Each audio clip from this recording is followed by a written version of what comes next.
여러분들이 피부 장벽 기능이 떨어지게 되면 피부의 pH는 중성에 가까워져요. 그렇게 되면 그쪽 부분에서 각종 염증과 감염성 피부 질환들이 생겨서 여러분들을 괴롭히게 되는 거죠. 저희 아버지가 이 피부 장벽에 있어서 이런 칼슘 이온의 중요성에 대해서 연구 논문을 썼고, 이 피부 장벽이라는 용어를 쓴 게 저희 아버지고, 이런 초음파 시술을 통해 피부 장벽 기능을 올려줄 수가 있다는 이야기죠. 그래서 좋아질 수 있어요. 안타까운 이야기지만 타고난 피부는 못 당해요. 더러운 세상. 하나, 둘, 셋. 그러니까 오늘은 제가 이렇게 머리에 나오는 대로 말하는 게 아니라 대본이 있어요. 그래서 그 대본에 대한 오프닝을 제가 읽어서 이야기를 해야 되는데 벌써부터 버벅대네요. 이거 외워서 해야 되거든요. 한번 해볼게요. 오늘 이야기해드릴 내용은 우리 피부 관리에 있어서 중요한 pH 지수, 그리고 피부 장벽 기능 회복을 위해 피부과 오시는 분들에게 가장 추천하는, 그리고 사람들이 많이 궁금해하는 초음파 시술, 소노스타일러 같은 게 있겠죠? 이거에 대한 이야기를 해드려보고자 합니다. 여기서 pH 지수와 피부 장벽과의 관계, 그리고 초음파 치료법이 어떤 과학적 원리로 인해 진행이 되어서 피부 장벽 기능을 회복시켜주는지가 중요해서 이거에 대한 설명을 드려보고자 해요. 네. 이 pH 수치가 정확히 뭐죠? 그러니까 pH는 말 그대로 산도예요. pH가 낮은 것들은 대표적인 게 식초죠. pH 수치가 낮아질수록 산도가 올라간다는 이야기고, 우리 몸의 평균 pH는 약 5.5로 유지가 되고 있어요. 약산성이죠. 왜 이 pH를 유지하고 있냐면 온갖 세균들이 중성 pH 7.4에서 7.5에 최적화되어 있어서 거기서 잘 살아나고 있는데, 피부가 중성이었어 봐. 그러면 여기 온갖 잡균들이 다 살고 있지 않았을까요? 그래서 진화론적으로 뭔가 pH를 좀 낮춰줘야 생존에 유리하겠다 라고 생각을 해서 pH가 한 5.5 정도 약산성을 유지를 하는 거예요. 그렇게 되면 우리 주위에 떠돌아다니는 각종 세균들이 피부에 정착이 안 되는 거죠. 피부 상재균들도 있긴 있지만 이런 것들은 매우 제한적인 균들만 피부 표면에 살아갈 수가 있게 되죠. 그래서 여러분들이 피부 장벽 기능이 떨어지게 되면 피부의 pH는 중성에 가까워져요. 그렇게 되면 그쪽 부분에서 각종 염증과 감염성 피부 질환들이 생겨서 여러분들을 괴롭히게 되는 거죠. 그러면은 이 pH 수치가 낮은 화장품들을 이용을 해야 되는 거죠? 맞아요.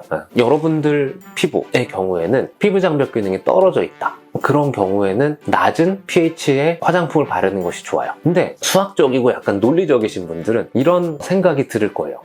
pH가 올라가 있는 상태에서는 피부 장벽 기능이 떨어져 있는데, 그럼 pH를 낮춰주면 피부 장벽 기능이 올라가나? 이거에 대한 게 명확하게 논리적으로 입증이 안 되는 것처럼 보이죠. 그거를 제가 입증을 한 거예요. 박사학위 논문으로. 그래서 아토피 피부염이나 피부 장벽 기능이 굉장히 떨어져 있는 상태에서 약산성 보습제를 발라주니까 피부 장벽 기능이 실제로 올라갔어요. 그때부터 약산성 보습제 이런 것들이 막 개발이 되기 시작이 된 거예요. 근데 화장품에 약산성인지 중성인지 이렇게 적혀 있나요? 그거는 적혀 있어요. 전성분이나 그 뒷부분에 적혀 있는 건 아니고 그쪽 부분에 자기네들이 광고를 해요. 근데 그렇지만 약산성이라고 이야기를 하지만 근데 pH는 또 명확하게 적혀 있지 않기 때문에 제가 한 1, 2년에 한 번씩 다양한 제품들의 pH 테스트를 가끔 해서 올리기도 하거든요. 그래서 올해도 필요한 경우에 제가 그 부분에 대해서는 콘텐츠를 만들어서 여러분들께 알려드리도록 할게요.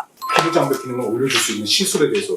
시술. 피부 장벽 기능을 올려줄 수 있는 시술은 사실 몇 개 없어요. 여러분들 그냥 피부 관리실 가서 하는 다양한 피부 관리법, 보습 관리, 그냥 진정 관리 이런 것들이 다 피부 장벽 기능을 올려줄 수 있는 관리예요. 근데 그렇지만 그 중에서 가장 좋은 거는 제가 봤을 때는 초음파, 소노 스타일러 또는 LDM 관리 이런 것들이죠. 근데 이런 것들도 초음파 주파수 설정이나 이런 것들을 잘 해주면 여러분들의 피부 장벽 기능을 확 올려줄 수가 있어요.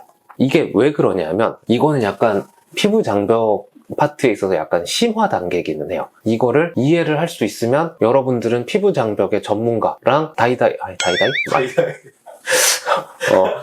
일반적인 피부과 의사들조차도 이 분야에 대해서 잘 모르시는 분들이 굉장히 많거든요. 요거는 우리 피부를 칼슘 이온만 따로 염색을 했어요. 여기 SC가 스트라툼 코늄 각질층이고 SG가 각질층 바로 밑에 있는 과립층이거든요. 그래서 요 과립층에 칼슘이 굉장히 높게 분포가 돼 있고 피부 세포 아래쪽으로 갈수록 칼슘 이온이 점점 떨어지게 되죠. 그러니까 깊이에 따른 칼슘 이온의 농도 차이가 존재를 하고 있는 거죠. 피부 장벽 기능이 떨어지게 되면 깊이에 따른 칼슘 이온의 농도 차이가 없어져요. 이렇게 되면 우리 몸은 피부 장벽이 망가졌다라고 생각을 해서 피부 장벽을 보호해주는 다양한 메커니즘이 막 돌아가게 돼요.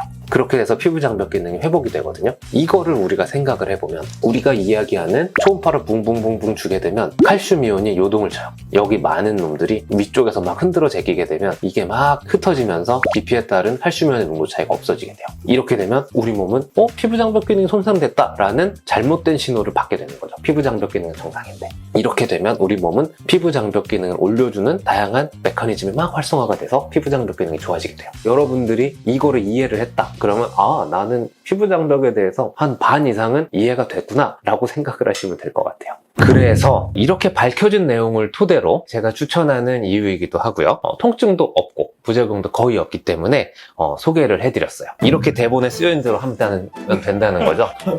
이거 되게 어렵네. 이거 나 진짜 대본 보는 스타일, 이거 내 스타일 아니어가지고. 그리고 괄호로 뭐라고 써있는지 알아요? 여기 편하게 수정하셔도 괜찮으시고 이 부분은 위의 내용과 이어붙이기 위해 만든 대사입니다. 진짜 어렵다 이거.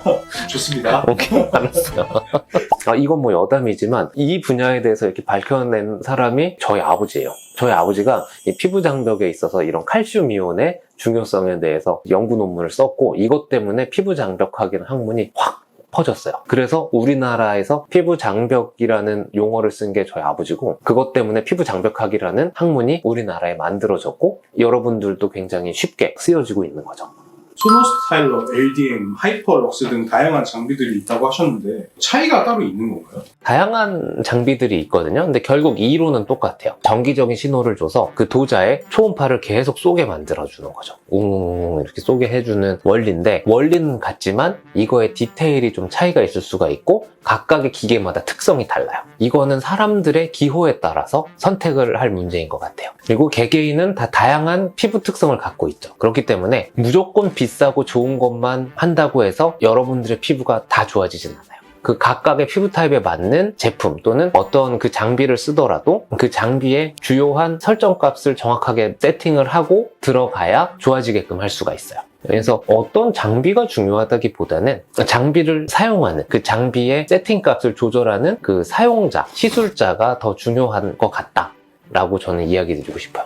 연예인들의 필수 관리 중에 하나 물광 피부가 될 수 있는 소노스타일러 LDM이 되는 거죠. 할 수 있어요. 가능해요. 네, 그렇지만 이게 의사로서 할 말은 아닌 것 같지만 타고난 피부는 못 따라가요. 그냥 태어날 때부터 물광인 사람들이 있거든요. 이런 사람들은 피부과를 가지 않아도 그냥 좋아요. 술, 담배를 하고 미친 듯이 밤새고 놀고 뭐 생활 습관 다 틀어져 있어도 피부가 좋은 사람들은 정말 매끈매끈해요. 그러니까 이런 사람들은 이 동영상을 볼 필요가 없어요. 근데 그렇지만 어느 정도 안 좋은 피부들은 병원에 와서 이런 초음파 시술을 통해 피부 장벽 기능을 올려줄 수가 있다는 이야기죠. 그래서 좋아질 수 있어요. 안타까운 이야기지만 타고난 피부는 못 당해요. 더러운 세상.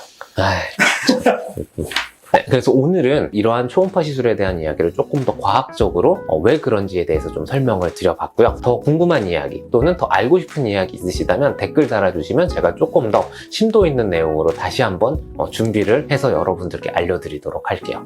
더 궁금한 사항 있으면 댓글 달아주시고 좋아요, 구독 해주시면 더 좋고요. 오늘 준비한 건 여기까지였습니다. 경청해주셔서 감사합니다. 이거 대본대로 하는 거 너무 힘들다.